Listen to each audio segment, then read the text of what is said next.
Alors, il y a 3 ans et demi, tout allait bien. Ça faisait 10 ans que j'avais pas été chez le médecin, mon travail en freelance marchait bien. Je venais de sortir mon album, qui avait des bonnes critiques, qui passait sur les radios un peu partout. Tout allait bien. Et puis, en février 2013, ma compagne me demande si ça dirait d'aller faire du ski avec moi et ma famille pour une semaine dans un chalet. Je dis ok, mais j'ai pas skié depuis 15 ans, il faudrait que je commence par des pistes débutantes. Elle m'a dit ok, pas de problème, on va commencer par des pistes débutantes.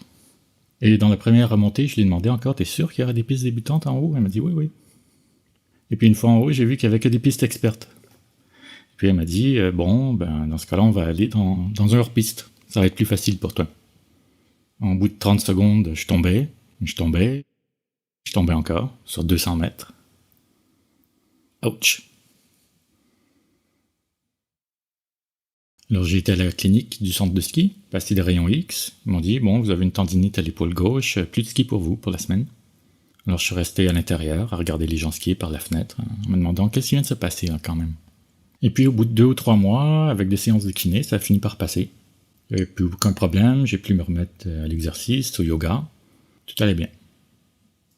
Et puis en juin 2013, on était en vacances à la maison de campagne de sa famille. Et à un moment, j'ai vu que j'avais un érythème bizarre autour d'une petite piqûre. Puis quelques jours plus tard, l'érythème s'est déplacé sur les bras. Alors j'ai été à la pharmacie, ils m'ont dit ça doit être une allergie, voici des antihistaminiques. Ça a fini par passer, éventuellement. Puis quelques semaines plus tard, j'ai commencé à avoir des symptômes grippaux. Donc grosse fièvre, mal au sinus, mal aux oreilles, mal à la gorge. Alors j'ai été chez un médecin qui m'a dit c'est une sinusite, voici des antibiotiques et de la cortisone. Ça n'a rien fait. Alors un mois plus tard, j'ai été passer des rayons X. On m'a dit bon, vous avez les sinus complètement bloqués, voici des antibiotiques et de la cortisone, encore. Ça n'a rien fait, mais au bout de quelques mois, ça a fini par s'atténuer. Puis en novembre 2013, en mettant un papier à la poubelle, j'ai ressenti une douleur à l'épaule gauche tout à coup.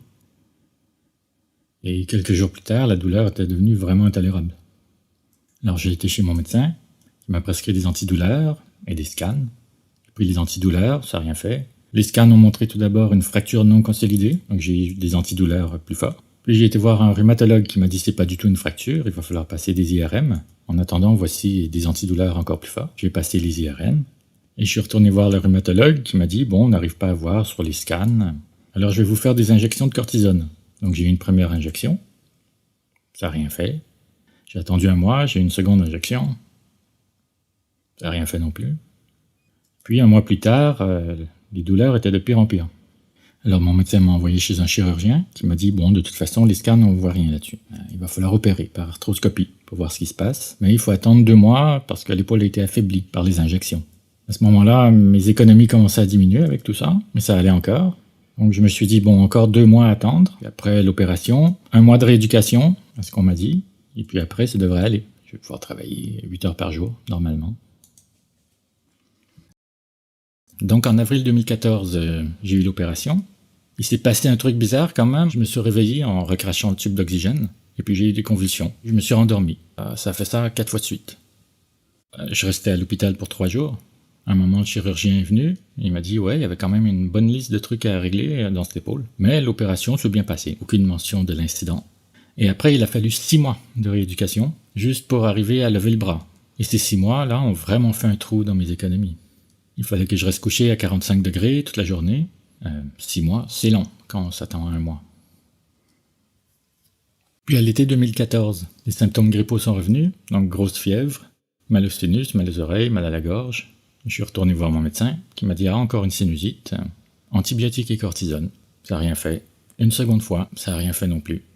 Puis j'ai constaté que je perdais de l'audition du côté gauche. Donc j'ai été chez un ORL qui a effectivement constaté que j'avais une perte de fréquence aiguë. Et donc en dernier recours, il m'a mis sur une machine pour inhaler de la cortisone pendant 3 semaines. Ça n'a rien fait non plus. Et j'ai commencé à avoir de nouveaux symptômes. Difficulté à déglutir, la diarrhée de plus en plus souvent, des pertes de tonus musculaire du côté gauche, j'avais l'impression de perdre mon bras, et des douleurs et des craquements dans le cou jusqu'au sinus. En décembre 2014, on était à l'anniversaire d'un beau-frère de ma compagne, et j'ai pris un petit morceau de coquille Saint-Jacques, un tout petit morceau. Puis en revenant dans l'auto, je me sentais pas bien. Vous pouvez arrêter l'auto, s'il vous plaît, je vais être malade. Et puis j'ai vomi comme un damné dans les toilettes de l'arrêt routier. C'était vraiment apocalyptique. Alors les pompiers m'ont amené aux urgences. J'étais dans un couloir à côté des WC. À un moment, je me suis rappelé, attends, il y a 1 an, j'ai mangé des coquilles Saint-Jacques et j'ai été malade de la même façon. Oui, oui. Donc j'étais devenu allergique aux coquilles Saint-Jacques. Et j'ai jamais eu d'allergie alimentaire auparavant. Les heures ont passé. À un moment, mon visage est devenu tout rouge. Et puis au matin, ils m'ont laissé partir. Le 14 février, ma compagne et moi avons rompu, parce qu'elle me reprochait d'être toujours malade, en gros, sans commentaire. Effectivement, j'étais toujours malade. Douleur à l'épaule, de l'opération, qui était toujours là. Symptômes grippaux, mal au sinus, mal aux oreilles, mal à la gorge. Craquements et douleurs dans le cou, difficulté à déglutir. La diarrhée, de plus en plus souvent. Les pertes de sensations du côté gauche. Là, l'argent commençait à descendre sérieusement. À un moment, j'ai fait ce qui ressemble à une crise cardiaque. Palpitations, tremblements, jambes qui flanchent. Et je suis resté au lit plusieurs heures avec des tremblements. À un moment, je me suis rendu compte que si je bougeais pas du tout, ça allait mieux. Mais dès que j'essayais de bouger un peu, les spasmes recommençaient. Donc je suis resté comme ça, sans bouger, plusieurs heures. Quand j'ai essayé de me lever, j'avais extrêmement de difficulté à marcher, énorme fatigue, vertige, étourdissement. Et ça a duré comme ça pendant 6 semaines. Dès que j'essayais de me lever, les lumières vives m'éblouissaient. J'avais la diarrhée à tous les jours maintenant. Les difficultés à déglutir de plus en plus. Les jambes qui flanchent. J'avais froid tout le temps. Et j'ai fait une folliculite. J'ai eu des cloques bizarres sur le visage, d'où sortait un liquide transparent. Des furoncles sur le torse. Et puis des bleus sur les jambes. Inexplicablement, étant donné que je bougeais pas. Puis j'ai eu des symptômes qui sont restés plusieurs mois, jusqu'à maintenant en fait. Donc au moment de m'endormir, j'arrête de respirer, puis je me réveille. Quand je marchais, j'avais l'impression de laisser une copie de moi en arrière. Tout à coup, je me réveille. C'était extrêmement bizarre. Mais avec le temps, j'ai fini par comprendre qu'en fait, je perds connaissance. Puis je me réveille et mon cerveau me dit que je suis à 2 endroits en même temps, pendant une fraction de seconde. Alors là, je me suis dit, bon, il faut tout d'abord se débarrasser de la diarrhée. Je suis de plus en plus faible à tous les jours. J'ai vu qu'il fallait arrêter le café, l'alcool, le lait et le blé, prendre des aliments fermentés et de la glutamine. Et puis, au bout d'1 mois, j'ai réussi à me débarrasser de la diarrhée. En avril 2015, je pouvais me lever, mais j'avais toujours de la difficulté à déglutir. J'avais perdu 15 kilos en 6 semaines. J'avais toujours les jambes qui flanchent à tout moment, des furoncles sur le torse et les problèmes respiratoires. Donc j'ai été voir mon médecin qui m'a dit « ce sont des crises de panique. Il va falloir passer des tests d'apnée du sommeil. » Et puis voici un petit tube de gel antibiotique pour les furoncles. Je me suis dit « bon, crise de panique ça explique pas tout, mais il y a l'argent qui descend, il y a la relation stressante, ça se peut. » Donc j'ai pris les petites pilules. Et j'ai commencé à avoir de nouveaux symptômes, donc à l'endormissement des tremblements dans le cou qui m'empêchaient de dormir pendant plusieurs heures, des spasmes. Quelquefois, les tremblements dégénéraient en convulsions carrément, la tête qui se fait aller de gauche à droite toute seule, ou bien le torse qui se redresse tout seul dans le lit, et ça faisait super mal après. Extrêmement fatigué, j'avais de la difficulté à marcher, des étourdissements, et les douleurs se sont propagées dans le cou, dans les épaules et dans la cage thoracique. En plus, j'avais la clavicule qui semblait ne pas être au bon endroit et qui claquait quand je levais le bras, et l'épaule droite complètement recroquevillée vers l'avant. Quand j'essayais de travailler, je perdais connaissance devant l'écran. Donc là, je me suis dit, bon, j'ai été couché pendant 6 semaines, il faut remettre la machine en marche. Donc j'ai recommencé à faire de l'exercice, des étirements, du yoga, même des haltères. Et effectivement, ça faisait du bien. Mais encore aujourd'hui, si je fais pas au moins 2 heures d'exercice par jour, je bloque complètement. Donc j'avais encore beaucoup de douleurs, il fallait que je reste couché toute la journée, et mes économies s'approchaient de la fin dangereusement. En juin 2015, j'ai commencé à avoir de nouveaux symptômes, toujours à l'endormissement, des pertes de tonus musculaire et de sensations dans tout le corps. Quelquefois en pleine nuit, j'ouvrais les yeux, mais mon corps ne bougeait pas. Je pouvais voir ce qui se passait dans ma chambre, mais mon corps était paralysé et je me demandais si je rêve. Quand mon corps se redressait tout seul, je me levais et à un moment, attends, est-ce que je suis en train de rêver? Et là, j'essayais de marcher dans l'appartement et visuellement, tout était comme pixelisé. Ça me faisait trop de stimuli visuels et je perdais connaissance. Puis je me réveillais dans le lit. Attends, est-ce que je viens de rêver ça? Est-ce que je suis somnambule? Qu'est-ce qui se passe? Alors j'ai cherché ces nouveaux symptômes. J'ai trouvé une narcolepsie. Ça pouvait expliquer des trucs. On s'endort en marchant. Perte de tonus musculaire. On s'endort en position assise. Paralysie du sommeil. Alors j'ai été voir mon médecin, je lui ai expliqué tout ça. Elle m'a dit oui, ça ressemble à l'épilepsie, ça pourrait être la narcolepsie aussi. En tout cas, c'est neurologique. Donc je vous fais un papier pour les tests de narcolepsie.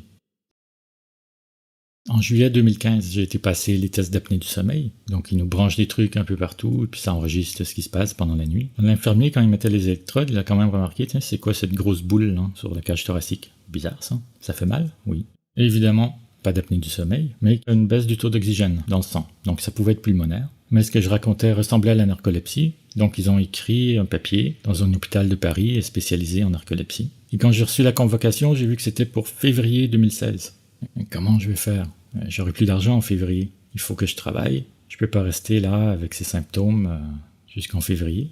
Alors j'ai décidé d'au moins essayer de faire quelque chose pour les douleurs. J'ai redoublé d'efforts sur le yoga, les haltères. J'ai commencé à prendre des protéines. Et puis ça a fait du bien. Même les difficultés à déglutir diminuaient.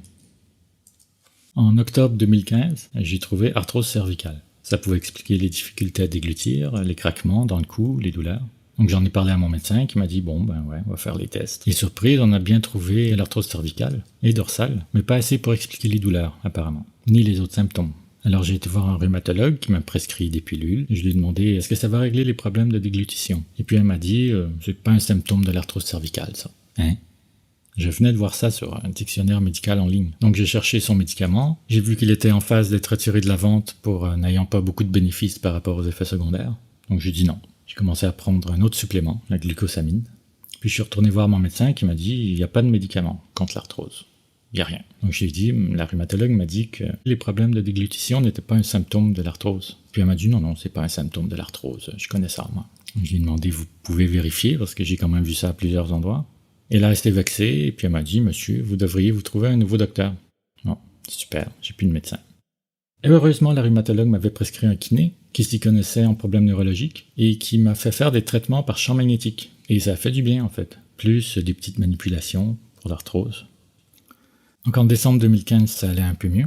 J'avais encore des tremblements, mais plus de convulsions, plus de problèmes ésotériques du sommeil, mais encore beaucoup de douleurs et grande fatigue. Et en plus, les douleurs s'étendaient maintenant, aux hanches et puis aux jambes. Donc le kiné m'a dit, vous devriez vous acheter un TENS. On branche ça là où ça fait mal, ça envoie de l'électricité et c'est bien contre ce genre de douleur. Sauf que j'avais plus d'argent, moi. Mais il y a un ami qui m'en a offert un pour Noël. Et là, merci Patrick, encore. Et puis ça a vraiment fait du bien. Donc avec ça, la diète, les suppléments, l'exercice, début février, ça allait mieux. Et j'ai pu recommencer à travailler, in extremis. Et j'avais plein de projets, et je me suis dit, bon, ouf, j'en suis sorti. Ça va aller maintenant. Et même à un moment, plus de tremblements. Le sommeil allait bien. J'avais encore des douleurs, mais c'était gérable. Je pouvais travailler. Puis en avril 2016, les vomissements sont revenus. Les symptômes grippaux, mal au sinus, mal aux oreilles, mal à la gorge. Les douleurs sont revenues en force, puis s'étendaient maintenant à l'omoplate, au coude, au bas du dos, puis au genou. À un moment, j'avais tellement mal à la hanche gauche que je n'ai pas pu marcher pendant 2 jours. Les difficultés à déglutir sont revenues, les arrêts respiratoires sont revenus, les troubles cardiaques, les tremblements, l'endormissement, les spasmes, les pertes de sensations. Alors je suis allé voir un nouveau docteur qui m'a prescrit un bilan sanguin. Et dans le bilan sanguin, j'ai vu sérologie pour Lyme. Tiens, qu'est-ce que c'est ça? Alors j'ai vérifié, et j'ai vu qu'on l'attrapait suite à une morsure de tique, que ça donnait tout d'abord un érythème qui se déplaçait ailleurs sur le corps, qu'ensuite on avait des symptômes grippaux, des douleurs articulaires, des problèmes digestifs, immunitaires, des pertes d'audition, des pertes de poids, des jambes qui ne supportent plus le corps, les problèmes neurologiques, des allergies alimentaires qu'on n'a jamais eues avant. Là, je me suis dit, attends, il y a 3 ans, je me suis fait piquer, j'ai eu un érythème bizarre autour de la piqûre. Et ensuite, tout concorde. Mais quand je suis retourné voir le médecin, il m'a dit « Écoutez, j'ai pas le temps de prendre en charge un nouveau gros dossier. Donc voici une prescription pour un rhumatologue, pour vos trucs dans le cou et dans les épaules. Et c'est tout ce que je peux faire pour vous. » Bon, un peu bizarre. Heureusement, j'ai trouvé l'association France Lyme qui m'a envoyé chez un nouveau médecin. Donc je lui ai tout raconté. Et puis il m'a dit « Bon, écoutez, d'habitude je fais remplir un questionnaire, mais là, c'est même pas la peine avec ce que vous m'avez dit. Vous avez la maladie de Lyme. » Et apparemment, c'est installé dans le système nerveux central, dans le cœur, dans le cerveau, mais les traitements ne sont pas remboursés, et vous en avez pour 800 € pour commencer. Puis là, moi j'avais même plus de quoi payer le loyer. Donc j'ai recontacté l'association, ils m'ont envoyé chez un second docteur, qui elle a l'air vraiment très bien, qui corrobore le diagnostic de Lyme, mais qui pense qu'il y a aussi des co-infections. Les tests pour les co-infections ne sont pas remboursés non plus, il y en a quand même pour 100 €, bon, pour commencer. Et même 100 €, je les ai pas. Donc voilà où j'en suis. J'ai quand même espoir de pouvoir retrouver une vie normale avec ce nouveau docteur et un traitement approprié. Mais j'ai pas pu payer le loyer ce mois-ci. J'ai envoyé une lettre à mon propriétaire. Je ne sais pas comment il va réagir. Je n'ai pas de famille qui pourrait me recueillir en cas de maladie invalidante, pour des raisons que j'expliquerai pas ici. Et puis c'est un peu comme ça qu'on se retrouve à la rue. Donc voilà, merci de m'avoir écouté. Et si vous pouvez contribuer à ma levée de fonds, même un petit montant, ça aide déjà. Même $1, ça aide déjà. Voilà. Merci.